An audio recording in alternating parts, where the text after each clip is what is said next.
Hey family and friends, how are you guys doing? I am great. I'm fantastic. So I got a call from one of my Instagram people, and she says to me, Mabuta, I'm getting married, but the problem with me is, and my husband doesn't know about this, is he says he can only buy me a ring ya 7,000 rands.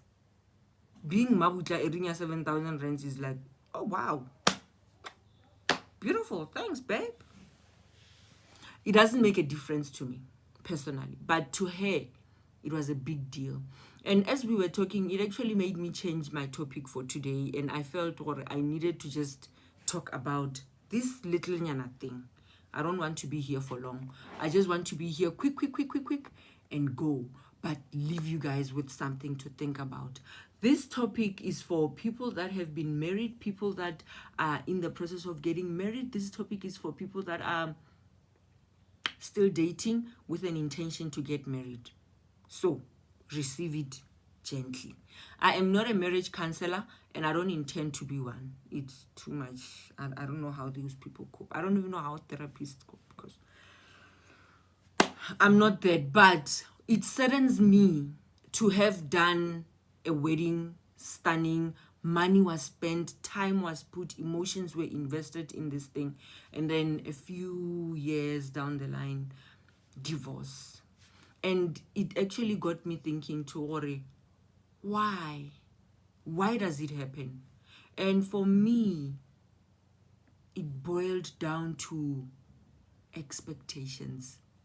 Do you clarify your expectations when you do decide to now talking about marriage? Do you tell him or her what do you expect out of them, the success level or the success rate that you want them to bring into this union?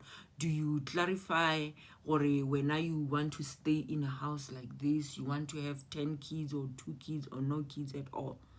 Clarify your expectations. When you are still in the dating space, clarify gore wena o nyaka ring ya bokae, o nyaka lenyalo la bokae, what kind of a ring do you want, how big and lavish do you want your wedding to be? Because it's nice and beautiful to have a beautiful wedding, but if you get inside a marriage, which is actually the main reason why you're having a wedding, and you get there, you're like, bah, what did I just sign up for? It's a different ball game altogether.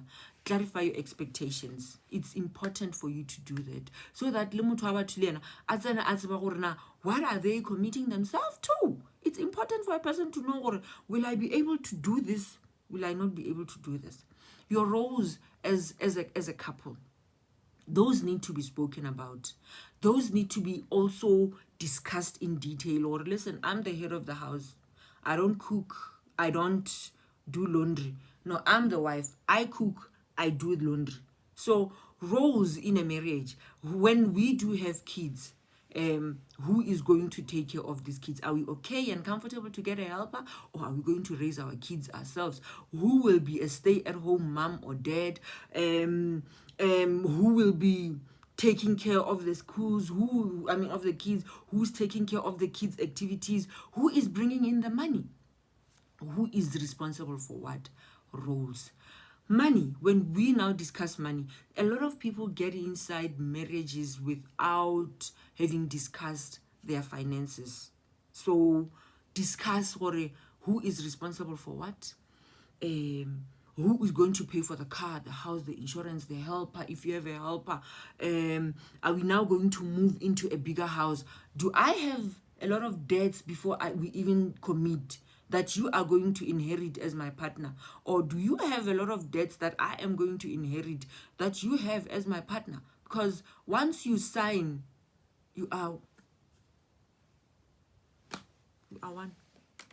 So discuss all those things. Write everything down. If it means you expose yourself to your partner in a building way, rather you do that than to commit on to something that you're not sure of. There are a lot of people that get married and one goes to church and one doesn't, and then kids are born, and then you're like, so do our kids go to church or do they not go to church? Which church do they go to? Which church shouldn't they go to?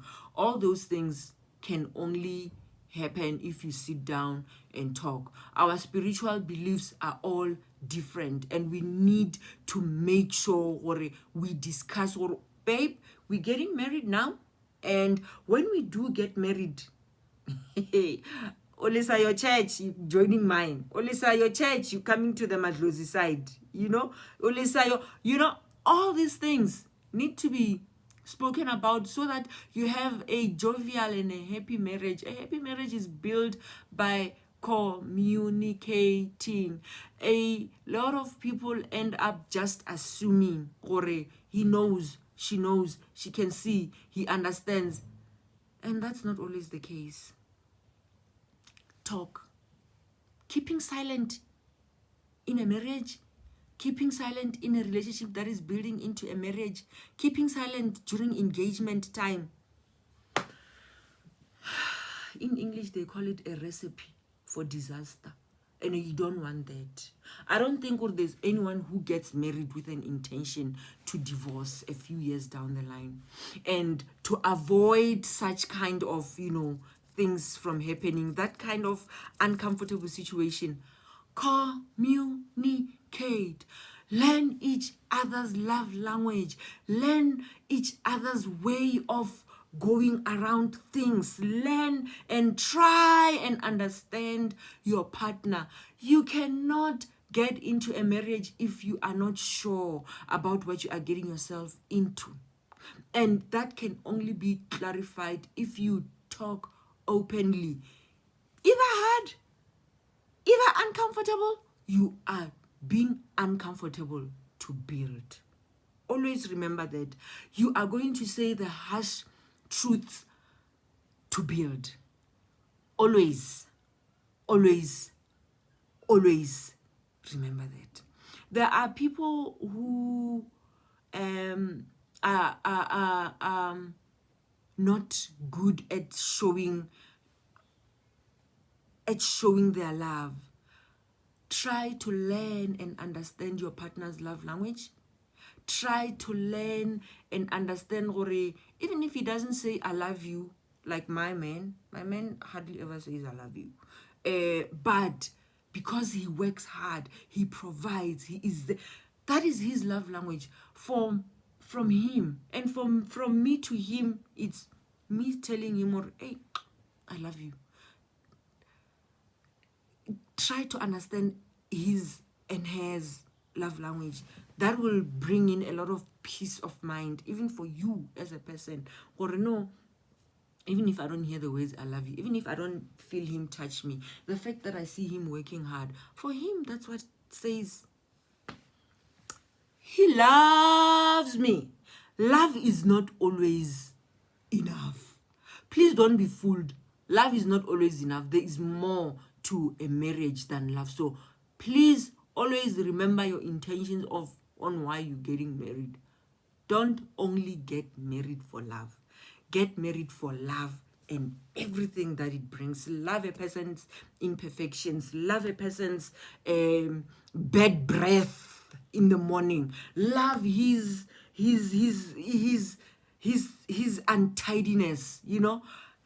All those imperfect things.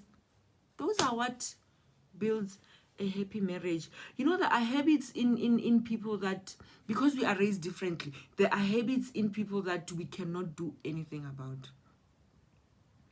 Myself, I hate finding a basin with spats of water and the tap in Alimetsi and stuff like that.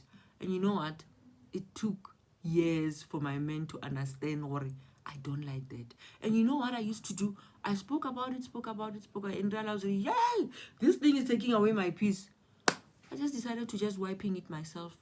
after yena a tlhapile, or after yena a brushitše meno, or now I want to use the basin, I brush it myself. After I have done it, I wipe it myself. After I have brushed my teeth and whatnot, I do that myself, for my own peace, not so much for him, but for my own peace. So try and learn to accept, or there are habits in a person that you cannot do anything about. You just need to embrace them, and in time, if a person has the right intentions, they will change. Some things we can work on, and some things we cannot work on. We need to be open and accept, or there are those things that we can change, and there are those things that we cannot change. There are people in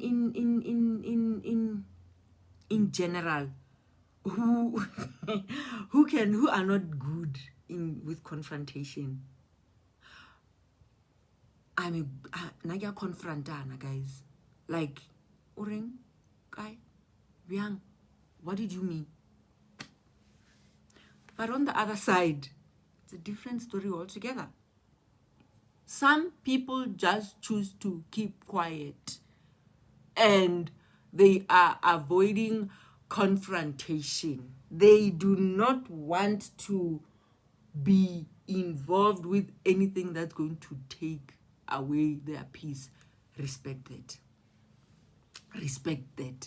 And if you are married to someone like me who will confront you, expect it to happen.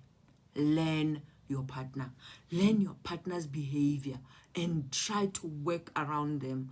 These are things that are going to also bring you joy as a person. Or I know, or he will not talk. I know, or she will talk. I know, or this is how we're going to eventually sort this thing that we are handling. So fight, but fight effectively. Fight, but fight with an intention to build. And I end the little that I'm saying. There's obviously more. I'm just mentioning a few things that now I think, or those are things that actually kill a marriage. So I end what I'm saying with a question that I heard from my therapist. Can you stand yourself? Can you marry your own self? Are you okay with the way you yourself love yourself? Are you okay with how you care for yourself? Are you even fun to be around? If you cannot answer those questions, don't commit as yet. Find yourself, enjoy yourself, know yourself. You will be able to handle any kind of situation if you are in a position where you know, I can stand this, I can't stand that, I can work with this, I can't work with that. I hope this has helped someone. Really, I hope that it has made a difference in someone's life. Remember, I said I'm not a marriage counselor and I don't intend to be one. My advice is, if you can, go and attend premarital counseling to get to know more things. If you can't afford premarital counseling, go talk to someone who has been married for long or an angle experience in this marriage game. Go and sit down with them, with your partner, or alone, or with your sister, or whatever. I don't know how you handle things in your life, but go and talk to someone so that you know what you are committing yourself into. Marriage is a nice thing. You just need to continue working on it. You cannot plan a beautiful wedding but get into an ugly marriage. That is wrong. Period. That is wrong. Thank you for being here. I appreciate your time and your data and your Wi-Fi. Thank you so much, and have yourselves a lovely day. See you next week. Bye.